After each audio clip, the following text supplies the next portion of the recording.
350만 도민 모두가 감시자가 되는 시간, 감시자들. 진행을 맡은 아나운서 신유진입니다. 반갑습니다. 지역의 크고 작은 이슈들을 꼼꼼히 감시해서 우리가 바로 이 지역의 주인임을 확인하는 시간인데요. 오늘 이하름 아나운서가 개인적인 사정으로 자리를 비우게 돼서 제가 감시자들과 함께하게 됐습니다.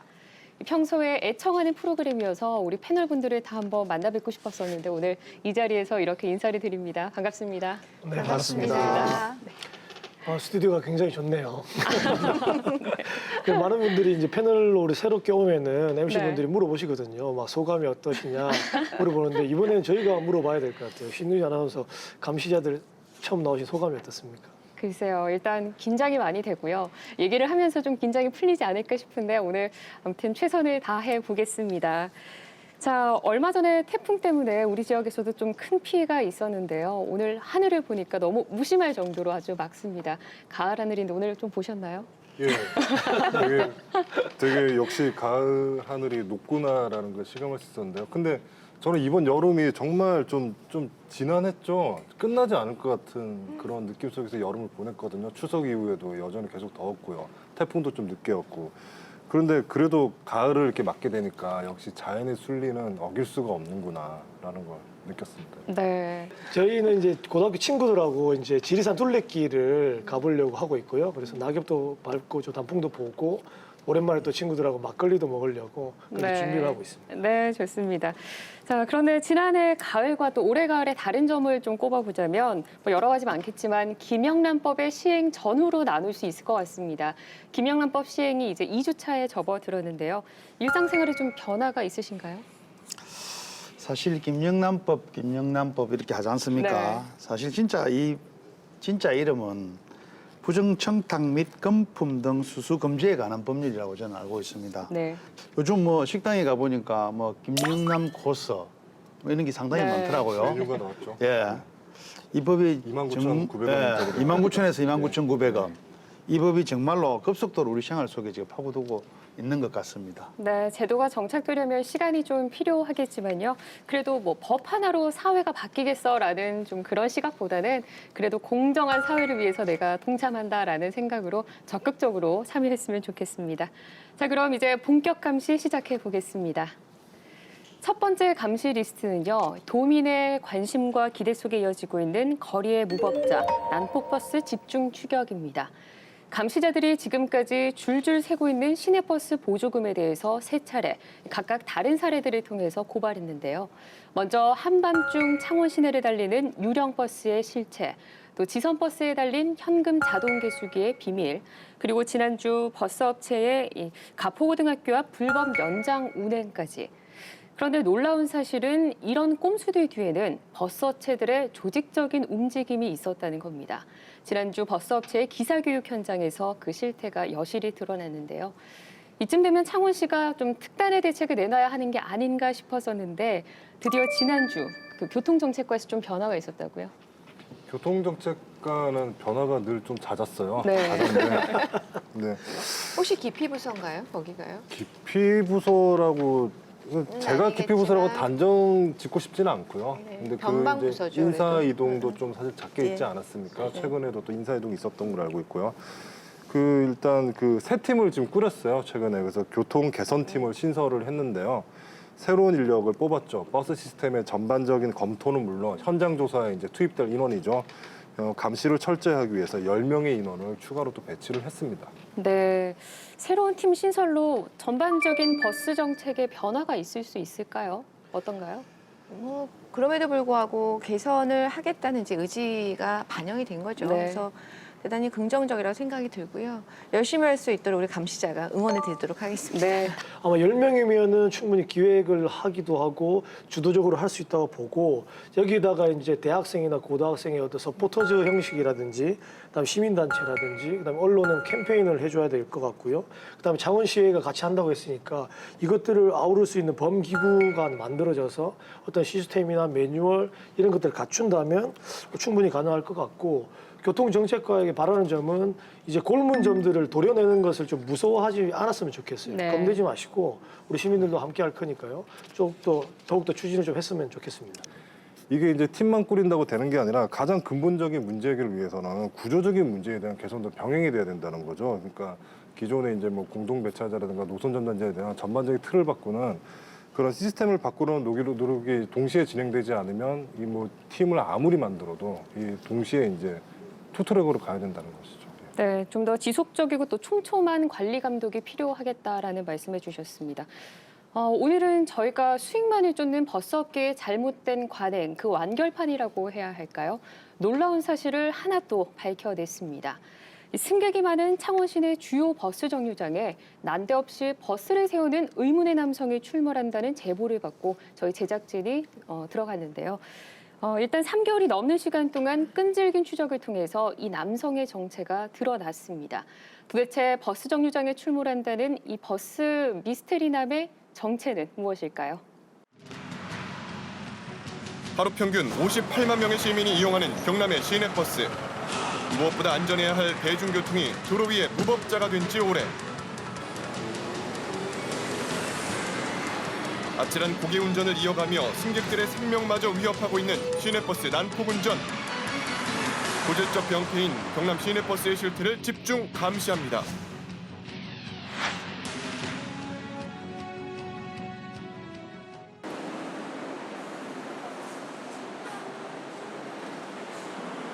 창원의 한 시내버스 정류장. 유동인구가 많은 이곳은 늘 시내버스 이용객들로 붐비는데요.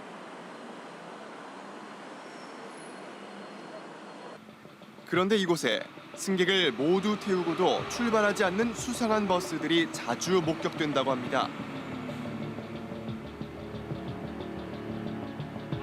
아니나 다를까 잠시 후 파란 버스 한 대가 정류장에 정차한 채로 한참을 서 있습니다.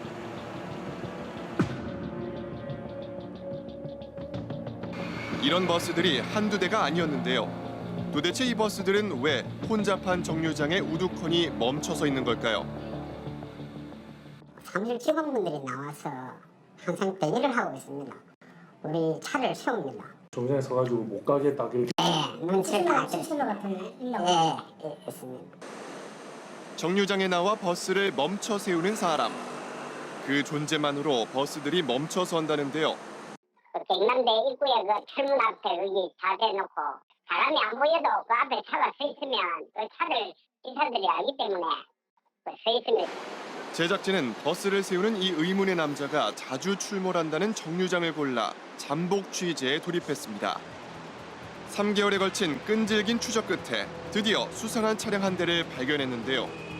버스 정류장 입구에 바짝 붙여 주차된 차량. 가까이 다가가 보니 주정차 단속 구역에 버젓이 정차돼 있었습니다. 기본적인 교통법규를 무시한 채 질서 계도 활동을 한다는 이들. 그 정체를 확인하기 위해 정류장을 유심히 살펴봤습니다. 그런데 이때 계속해서 정류장 주변을 두리번거리는 한 남성.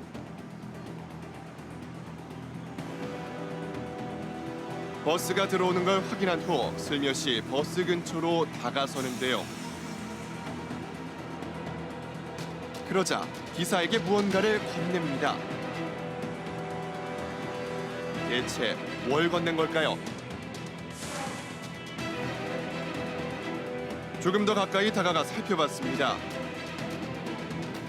오른손에 쥐어진 정체불명의 물건, 역시나 기사에게 건네주는데요.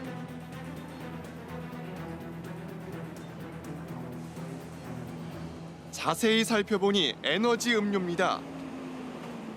피로회복제 바타스하고 알약 같은 것도 주면서 무언의 안내기지 버스 기사들이 출발을 못하는 거지. 시간표는 출발을 했는데 기다려야 됩니다. 단 한 명이 탈 때까지라도. 결국 승객을 한 사람이라도 더 태우게 하기 위해 버스를 멈춰 세운다는 건데요.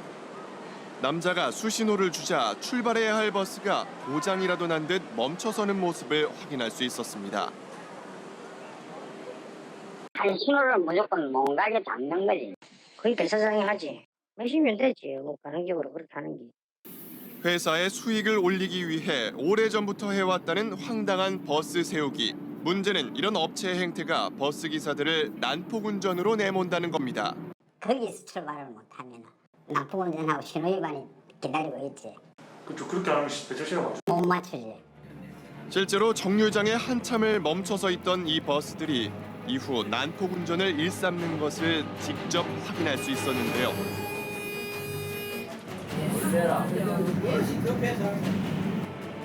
운행 시간에 쫓겨 신호를 위반하기도 다반사. 정해진 시간 내에 노선을 돌아야 하는 버스 기사들. 에너지 음료를 받고 지체한 시간을 벌기 위해 위험한 질주를 선택할 수밖에 없었습니다.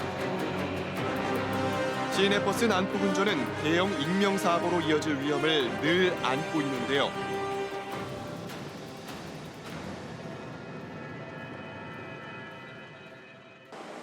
사고를 유발하는 버스 업체들의 황당한 버스 세우기는 창원 시내 곳곳에서 벌어지고 있는 상황. 시민의 안전보다 수익만을 쫓고 있는 버스 업체들은 이 행태에 대해 뭐라고 설명할까요? 제작진은 버스 업체 관계자와 조심스레 대화를 시도했습니다. KBS 감시자들이 나왔는데요. 혹시 버스에서 관계자분 아니세요? 왜요? 아 여기 오늘 왜 나오신 거예요? 제가 시간 지켜놓는 거 본다고. 끝내 자리를 피하며 대화하기를 거부하는데요. 아니 아까 보니까 차들 못 가게 이렇게 세우시는 것 같던데 그거 왜 그렇게 하는 거예요? 내가 뭐를 세웠어요? 결국 그에게선 어떤 대답도 들을 수 없었습니다. 회사가 흥하고 망하는데 더 버리려고 당연히 기사를 촉칠 수밖에 없지. 아무리 생각고 기사인 우리는 살라고 하는 수밖에 없고 그러면 안 되는 일이지. 시민을 담보로 잡아 하는 거니까 하면 안 되지. 사고를 유발할 수밖에 없고. 수익을 위해 대중교통을 멈춰 세우는 버스업체의 오랜 관행. 언제, 어떻게 대형 사고로 이어질지 모를 일입니다. 네, 어떻게 보셨나요? 좀 당황스럽네요. 일단 버스를 잘 가고 있는 버스를 일부러 세운다라는 그 취지 자체도 좀 당황스럽고요. 또 그런다고 서는 버스도 좀 당황스럽고요. 어떻게 보셨어요? 일단 저는 저 음료수는 먹고 싶진 않네요. 왜 그러냐면 가장 본질적인 것은 이거는 상대방의 입장, 버스 기사 입장에서 바라봐야 되는 거거든요. 왜냐하면 첫 번째로 버스를 내서 세우지 않습니까? 그다음 두 번째로 버스 세우면 배차 간격이 줄어드니까 이제는 버스 배차 간격을 맞춰야 되기 때문에 막 결론적으로 난폭 운전이나 과잉 운전이 되는 거죠. 이렇게 악순환이 되풀어야 되는데 저는 에너지 드링크 주시려면 정류하는 반환점에서 밥 식사하시는 그때나 휴식 시간 때 그때 음료수 주시고 격려하시면 충분할 것 같은데 왜 이렇게 도망가면서까지도 음료수를 주시는지 저는 이해를 잘 음료수를 못해요. 주는 장소가 상당히 그 승객들이 많이 몰리는 그렇죠. 소위 말하는 노른자 정류장이에요. 예. 이분들이 질서 궤도맨 뭐 어떻게 불러야 할까요? 에너지 음료맨 이렇게. 여름에는 시원한 비타민 음료를 드린다고 하고 또 겨울에는 따뜻한 한방차를 건네준다고 하는데 이게 그냥 봤을 때는 좀 훈훈하게 볼 수도 있지만 사실 이 업체 관계자들이 멀쩡히 가는 버스를 일부러 세워서 그분들에게 난폭 운전을 거의 등 떠미는 것과 거의 비슷하다고 보면 되거든요. 그러니까 지금 그 노선에서 여러 개의 정류장 중에서 한두 정류장에서 이 몇 분간의 차이가 나중에 누적되면요. 이게 간격이 점점 시간이 벌어지거든요. 그렇게 되면 한 정류장에서라도 몇 분간 지체하게 되면 그 다음 정류장에서는 그 시간만큼 더 빨리 가야 되니까 난폭 운전을 안 할 수가 없는 구조예요. 대중이 이용하는 교통수단은 어느 특정 목적지에만 편중해서 운영하는 것이 아니라 대중들에게 골고루 편익을 제공해야 하는 것이에요. 저렇게 한 특정 정류장에서만 손님을 많이 태우기 위해서 저렇게 하다 보면 다른 지역은 소외되지 않습니까? 심지어 무정차로 지나가야 돼 버리고 이렇게 되면은 그 대중들이 편익을 골고루 제공받지 못하는 것인데요. 교통 불편이 이렇게 따를 수밖에 없는 것인데 이 부분에 대해서도 좀 명확한 관리 감독을 좀 해야 될 것 같습니다. 맞습니다. 그래서 저희 제작진이 이분들을 좀 잡기 위해서 진짜 고생을 참 많이 했습니다. 이 3개월 동안 끈질긴 추적 끝에 이렇게 이분들의 정체를 포착을 하게 됐습니다. 이 VCR 볼 때마다 저 놀라는데 한 우리가 4개월에서 5개월 정도를 하고 있는데 저는 볼 때마다 느끼는 게 처음 다 보는 내용이죠. 그렇죠. 네. 생소하죠. 네, 생소하죠. 이번에 지금 에너지 드링크 이것도 이 잠복 취재를 하지 않으면 알 수 없는 거니까 저는 감시자들 패널이기도 하지만 감시자들 제작진에게 정말 감사드린다는 말씀을 다시 전하고 싶고요. 왜냐하면 이거를 저희도 처음은 아는데 시민들은 이거 눈 가리고 아웅하는 식으로 아예 지금까지 하나도 몰랐다는 거 아닙니까? 이걸 알아야지만 무엇인가 제보를 할 수 있고 건의를 할 수 있고 할 수 있는 거거든요. 이 부분에 대해서 정말 우리가 뜻깊게 한번 생각을 좀 해봐야 될 것 같습니다. 네. 이른바 이분들의 정체가 결국 버스 회사의 좀 실세였다는 거잖아요. 이것도 참 놀랍습니다. 그 아까 보셨지만 그 한 버스 업체 전무 이사분이었다고 해요. 그리고 대부분 버스 업체들마다 이제 기사분들이 버스를 배차해주는 배차장이 있는데요. 이 배차장들도 이제 기사들 앞에서는 되게 어느 정도 권한을 행사할 수 있는 그런 위치에 있다고 봐야 되죠. 주로 이제 배차장들이 정류장에 나와서 이제 아까처럼 암묵적인 버스 세우기를 한다는 것이죠. 네. 이 버스 업체에서 배차장이라고 하면 보통 회사 내에서 어떤 힘을 갖고 계신 분들인지도 궁금하거든요. 제가 배차장이라는 사람들을 한번 알아봤습니다. 네. 알아보니까 우리 각 업체마다 버스 기사들이 많이 있지 않습니까? 이 버스 기사들에게 당신은 몇 번 차, 당신은 몇 번 차 이렇게 운행을 정해주는 거예요. 네. 그러다 보니까 말 그대로 그 배차장의 말에 따라서 이 사람이 좀 편한 운전 코스를 탈 수 있고 어떤 사람은 좀 어려운 코스를 탈 수 있는 겁니다. 그러다 보니까 이 사람의 힘은 파워는 그 운전기사를 좌지우지할 수 있는 네. 그런 분이다 이렇게 말씀드리고 싶습니다. 기사분들 입장에서 보면 좀 이분들에게 잘 보여야겠다라는 마음을 먹을 수밖에 없는 위치에 계신 것 같네요. 또 버스 기사분들 내부 제보나 얘기를 들어보면 이런 게 있어요. 그러니까 업체별로 어떤 업체는 매달 버스 업체별로 수익을 1등부터 꼴등까지 딱 매기는 것을 딱 보여주는 겁니다. 보여주면 이제 버스 기사들 압박을 느끼겠죠. 우리 업체는 매디다. 수익이 떨어진다라고 이렇게 압박을 느끼는 거죠. 그럼 이렇게 되면 어떻게 돼요? 그 정류장에 와가지고 이 스타파 시키는 에너지 음료면이 더 많이 출발을 할 거 아닙니까? 이런 것들 때문에 버스 기사들이 무언의 압박을 받고 보면 어떻게 하겠어요? 스트레스 좀 받겠죠. 그 다음에 난폭 운전이나 과잉 운전은 넘어가겠죠. 그 다음에 이 에너지 드링크 볼 때마다 승객이 이제 돈을 벌겠죠. 왜냐하면 수익금을 갖고 와야지만 또 압박을 받지 않으니까요. 네. 그럼 어떻게 되면 만약에 친절이나 이런 것들이 없어지는 거죠. 그리고 계속 악순환은 계속 되는 것이죠.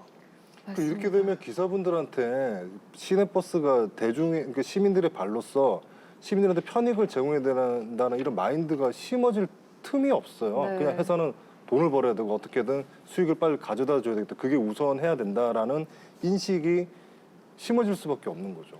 기업의 예를 들면 설립 목적이 이익 추구이지 않습니까? 그래서 기업이 이익을 추구하기 위해서 한 행위를 저희가 뭐라 할 수는 없죠. 근데 다만 이 버스 같은 경우에는 저희가 공공재로 인식을 하고 있는 거죠. 그렇기 때문에 국민들이 내는 세금을 막대하게 투입해서 우리가 보조금을 지급하고 있는 거죠. 근데 그럼에도 불구하고 지금 버스 회사에서 지금 행해지고 있는 것들, 지금 뭐 많이들 말씀하셨지만 저는 가장 충격적이었던 게 재생타이어. 그리고 승강기 그 문 네. 개폐 속도를 완전히 조절하는 것들. 거기다 더해서 뭐 대리 기사들, 대무 기사들, 그리고 더해서 오늘 드링크맨까지 어쩌면 기업이 당연히 추구해야 될 이익 추구라고 생각하실 수 있겠지만 사실은 이런 것들로 인해서 국민의 안전이 지금 위협받고 있는 거죠. 그래서 안전을 위협받지 않으려고 저희가 막대한 예산을 투입하고 있는 거거든요. 그렇기 때문에 좀 이 대중교통과 관련된 기업은 일단 기업에 있는 기본적인 목적이 이익 추구가 돼서는 안 되는 거죠. 좀 그런 좀 원론적인 이야기를 우리가 좀 다시 한번 좀 짚어야 될 타임이 아닌가 싶습니다. 네, 안전을 위해서 자본이 필요하고 돈이 필요한 건데 이게 반대로 주객전도가 된 상황이 아닌가라는 생각도 해봅니다. 자, 지난주에 천 의원님이 뭐 버스 문제를 가지고 까도 계속 나오는 양파 같다 이런 표현하셨는데 딱 맞는 말씀이신 것 같아요. 여하튼 창원시가 교통정책과 내에 교통개선팀이라는 새로운 팀을 또 만들고 개선의 여지를 보이고 있으니까요. 저희가 앞으로 그 행보를 끝까지 지켜보도록 하겠습니다.